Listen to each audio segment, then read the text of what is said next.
Brent Bozell, he watches the media for a living, and he joins us right now. Do you see it that way? Tougher coverage than he deserves?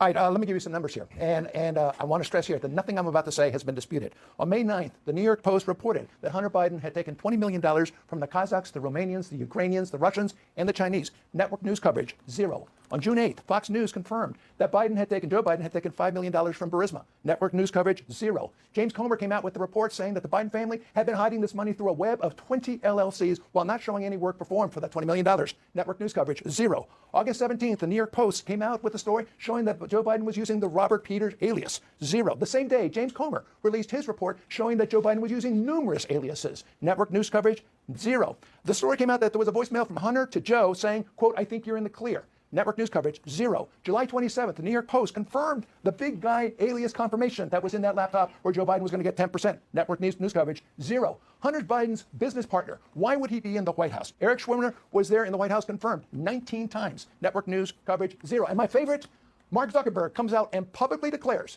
the FBI put pressure on Facebook not to cover the Hunter Biden laptop story, which censorship cost Donald Trump the election. Network news coverage, zero. Now, what was that question again about them being too tough? Yeah, okay, yeah. Point taken, Brent. Point taken. I'm going to move on to this.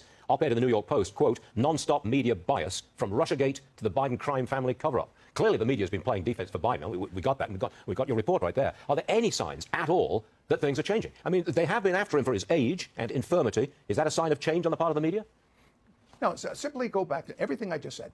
Ask yourself, if this were the Trump administration, at what point would they have started live coverage, breaking news live coverage a la Brett Kavanaugh? With every single one of these touch points, it would have been breaking news. But the same thing would have applied had it been George Bush 43, George Bush 45, Ronald Reagan, Richard Nixon. Any Republican would get this kind of coverage. What I just gave you, Stuart, were about 10 different inflection points, all of which deserve national coverage. No, this thing is going to continue. This man is standing accused with evidence of bribery, of taking bribery from the Chinese government, the mortal enemy of the United States, and working on these deals through his son when he was vice president. If they can't cover that now, his age is irrelevant compared to the fact that real crimes, I think, have been committed, for which this man should be going to prison. Got it.